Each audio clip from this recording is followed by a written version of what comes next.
I have in front of me a 10 meter DVI to DVI cable. Basically, this is a dvi-d cable. So it's a male connection on both ends. And the type of connection we have here is called 24+1. So you can see there are 24 pins here and the plus ones to the side.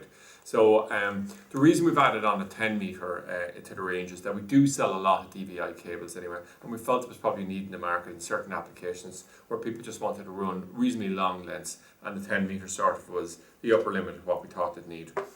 So if we come along and we just see a typical application, this is why we just set up our props either side of us. What we have here is a projector, what we have here is a PC. So if we came along and we had a PC that had a DVI output, as we have here, and a projector that had a DVI input, what we could do is we could just run it directly over. So what I'm going to do here is I'm just going to connect this on here, and we can take the video output and run it directly over. And so this is it here, and we run it directly like that. And what we can do then is we put the video output directly over to it. Now, the disadvantage of these cables would, first of all, 10 meters might be too long for an application, but you can see it's a pretty neat cable. Even if it's a short run, it's not overly awkward, and it does give good flexibility. And for a lot of setups, I do think 10 meters will actually be quite popular.